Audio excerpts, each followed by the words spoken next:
ज्यादातर मंदिर अपनी मूर्तियों, अनुष्ठानों, कथाओं, इतिहास या अपनी शिल्पकारी की वजह से पहचाने जाते हैं। लेकिन राजस्थान के शहर बीकानेर के करीब स्थित ये मंदिर किसी और ही वजह से मशहूर है। वो वजह भी काफी अद्भुत है।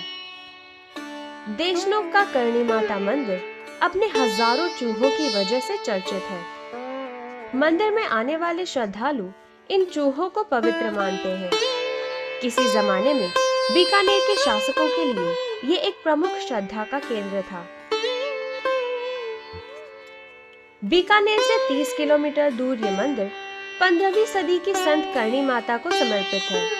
करणी माता के साथ कई दिलचस्प कथाएं और मान्यताएं जुड़ी हुई हैं। ऐसा भी माना जाता है कि उन्हें अलौकिक शक्तियां प्राप्त हुई थी, इसीलिए उन्हें उनके जीवन काल में ही देवी का अवतार मान लिया गया था। कई जगह उनका जिक्र एक योद्धा के रूप में भी मिलता है। 15वीं शताब्दी में यह स्थान एक बंजर रेगिस्तान था, जिसे जंगलादेश कहा जाता था।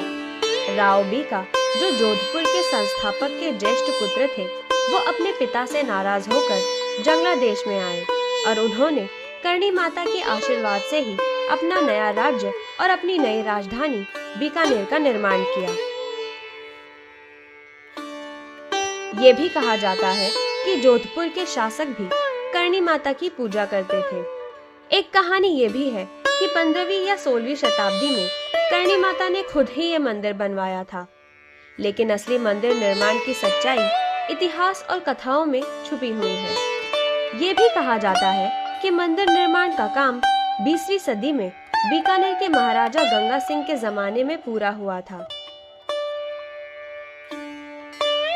लेकिन ये हजारों चूहे ही हैं जिनकी वजह से पूरे देश से लोग मंदिर में दर्शन के लिए आते हैं। चूहों की यहाँ मौजूदगी की भी एक कहानी है। ऐसा माना जाता है कि करणी माता के सौतेले बेटे लक्ष्मण की मौत होने पर माता ने मृत्यु के देवता यम से उसे वापस जीवित करने की प्रार्थना की थी। यम देवता ने सिर्फ लक्ष्मण को ही नहीं बल्कि माता के सभी बेटों को चूहे के रूप में दोबारा जीवित कर दिया। 20 से 25 हजार चूहे मंदिर परिसर में आजादी से घूमते रहते हैं। इनका स्थानीय नाम कबास है। वैसे तो सभी चूहे पवित्र माने जाते हैं, लेकिन सफेद चूहे का दिखाई देना बेहद शुभ माना जाता है। चूहों को मिठाई और दूध दिया जाता है।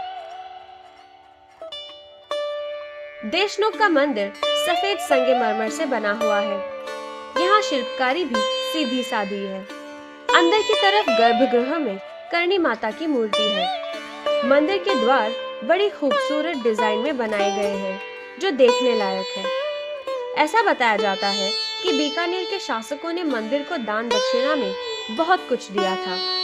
यहाँ करणी माता का मेला साल में 2 बार आयोजित होता है। ये मेले नवरात्र के मौके पर यानी मार्च अप्रैल के बीच और सितंबर अक्टूबर के बीच आयोजित किए जाते हैं। वैसे तो करणी माता को समर्पित कई मंदिर हैं, लेकिन देशनोक का ये मंदिर सबसे ज्यादा मशहूर है।